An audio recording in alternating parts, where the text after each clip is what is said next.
Imagine it's the middle of the night and you're on a remote island, just minding your own business when you suddenly hear a rustling sound in your camp. You grab your flashlight, assuming it's just a rat or a lost seabird. But what you see completely shatters that assumption. Instead, you find a crab the size of a trash can lid, with claws strong enough to snap your arm like a pretzel stick, trying to steal your cooking pot. And the worst part, this isn't even unusual here. Welcome to the utterly chaotic world of island gigantism. Part 1. The island rule and classic cases. At first glance, you might think that living on a small island, with limited food, space, and resources, would make animals evolve to become smaller. And yes, sometimes nature does exactly that. It's called island dwarfism, but not always. Because evolution at times likes to play in reverse, turning tiny creatures into giants, or making already large species even larger. Just a few thousand years of isolation can turn a mouse into a cat, an insect into a monster, and a crab into a tree-climbing coconut cracker.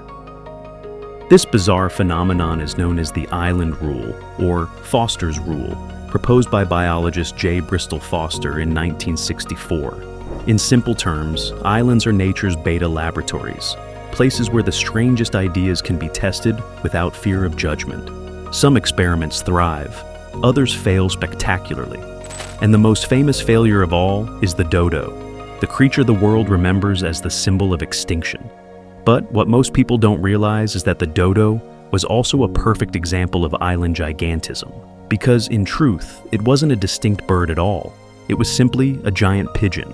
Exactly, the dodo, Rhapis cucullatus, belonged to the same family as pigeons and doves. The only difference was that instead of weighing 300 grams and making a living by decorating statues, the dodo weighed 17.5 kilograms, about 39 pounds, nearly 58 times heavier than a common pigeon. It stood almost 3 feet tall. Its wings were practically decorative, and its beak was hard enough to be considered a weapon.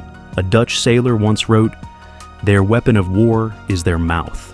And he wasn't joking. But why would a bird famous for its navigation skills and ability to fly thousands of miles, like the pigeon, simply give up flight?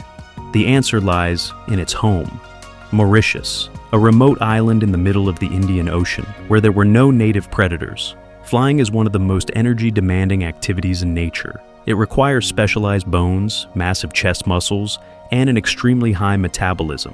So, when there was no need to fly to escape danger, the dodo simply stopped flying and got fat. It lived happily, waddling around collecting fallen fruit, and quickly became the undisputed ruler of the island, until humans arrived.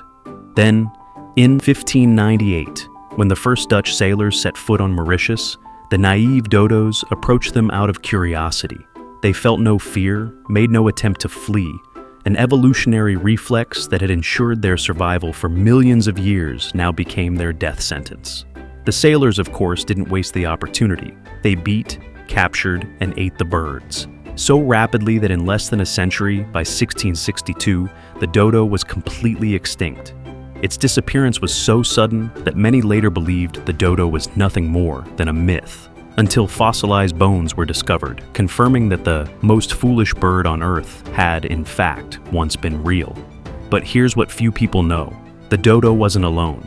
Just 350 miles, about 560 kilometers east of Mauritius, lay another relative, the Rodriguez solitaire, Pezophaps solitaria. And believe it or not, it was even larger than the dodo. If the dodo was round and endearing, the solitaire was tall, muscular, and fierce.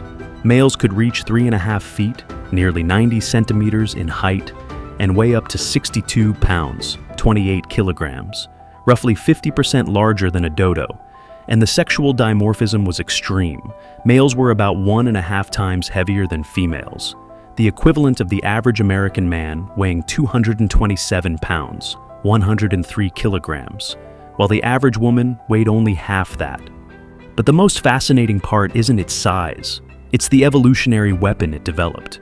The solitaire's wings weren't used for flight. They were used for combat.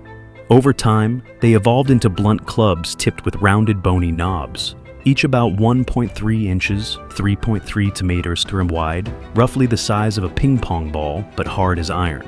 When fighting, males would swing their wings with such force that they reportedly produced sounds like thunder, according to 17th century eyewitness accounts. Fossilized wing bones found on Rodriguez show multiple healed fractures, clear evidence of brutal duels between individuals. Some scientists once suspected a hereditary bone disease, but comparative studies with other birds possessing similar carpal spurs, like spur-winged geese and swans, confirmed that these structures were used as weapons. This aggression made perfect ecological sense. Rodriguez received less rainfall than Mauritius, meaning scarcer food resources. To survive, solitaires became intensely territorial and violent, fighting fiercely over feeding grounds and mates. One bite or strike from them was enough to leave a lasting lesson. And yet, the tragedy remained the same. They laid only one egg per clutch, far too few to replenish their numbers. By the mid-18th century, the Rodriguez solitaire was extinct, leaving behind a melancholy legacy. The last giant pigeon fell, but at least it fell still swinging its wings. Part 2. Giant rodents and the speed run of evolution. At this point, you might be thinking, so these island giants are all birds, right? Not quite. The grand masquerade of gigantism also includes mammals, and among them, rats and mice are evolution's favorite players in this strange game. On many islands, they balloon to sizes that would make even Tom or Garfield think twice before chasing them. Take the Canary Islands, off the coast of Africa, once home to the Tenerife giant rat, Canariomus bravoi.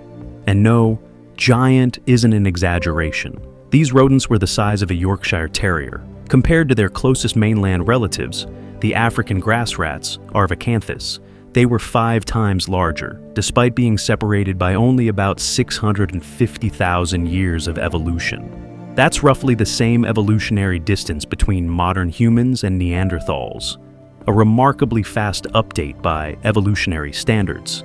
Speaking of the Tenerife giant rat, imagine this comparison. If a Neanderthal was the peak of muscular evolution, then this rodent was the 900-pound, 400-kilogram version of its mainland cousin. That's the same proportional leap between the Tenerife rat and the African grass rat.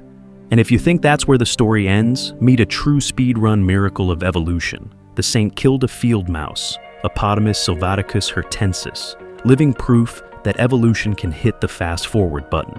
What makes it special? It's not some ancient million-year-old species. It's simply a variant of the common house mouse, accidentally brought to the St. Kilda archipelago in Scotland by, who else?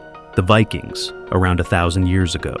In just one millennium, a mere blink in evolutionary time, it grew to twice the size of its mainland relatives. No cats, no rats, no predators, just cold winds, open grasslands, and plenty of time to grow fat.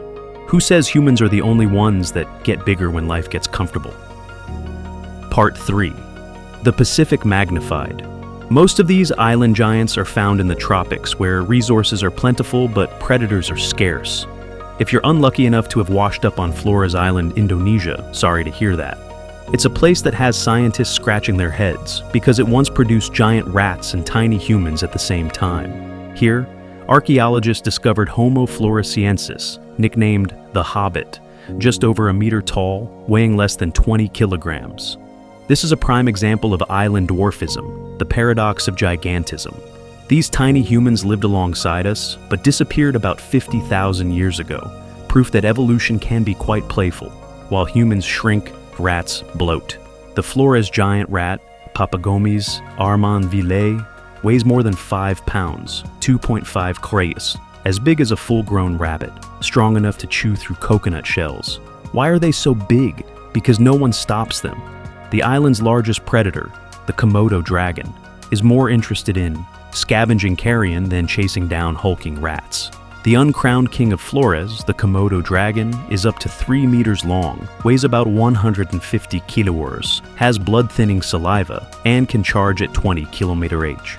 Once considered a classic example of island gigantism, new research suggests its ancestors in Australia were already giants, a case of phyletic gigantism, where the entire family grew larger over time. It was isolation that kept them king, where there were no tigers, wolves, or bears, only dragons and fear. Looking south from Flores is New Zealand, the remains of the sunken continent of Zealandia, which broke away from Australia more than 85 million years ago. No predators, no snakes, no cats, just birds and insects, making this a crazy playground for evolution. First up are the giant weta, Daenacrida, creatures that look like crickets and grasshoppers, weighing 70 grams or twice the size of a sparrow. They don't fly, jump poorly, and eat only leaves. Harmless, but enough to make the faint of heart stop just looking at them. But that's just the appetizer. The main course is the giant moa, a 3.6 meter tall, 278 kilogram bird. And most unusual, completely wingless, not a single bone left of its forelimbs. These feathered giraffes eat only leaves, the only species in history without wings. And every tower has its predators. For moa, it was the Haast's eagle, Hieraitis mourae, 3-meter wingspan, 18 kilos weight, talons as big as tiger claws, strong enough to break cow bones.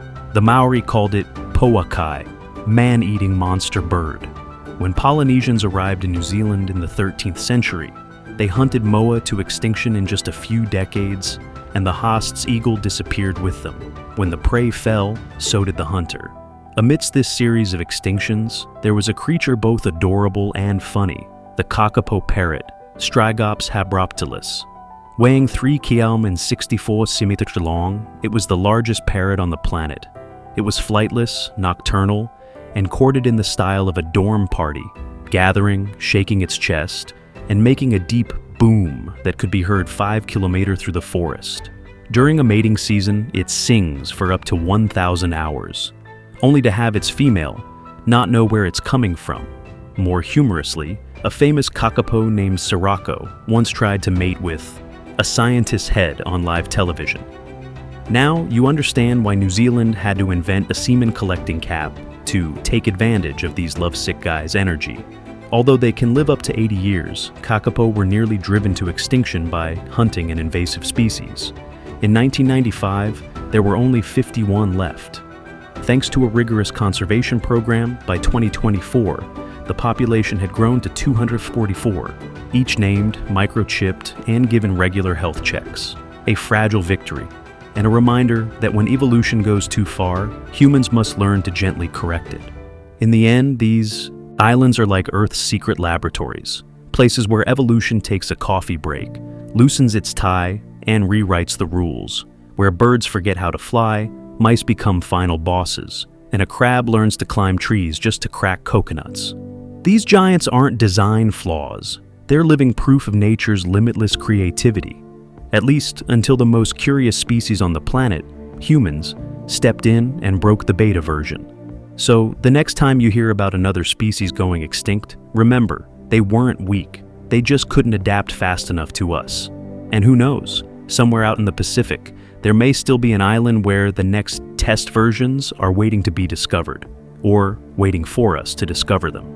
If you believe the Earth still has thousands of wild, untold stories like these, like, share, and subscribe, because in the next episode, we'll visit the lands where elephants shrink, turtles turn into tanks, and rats rule as kings.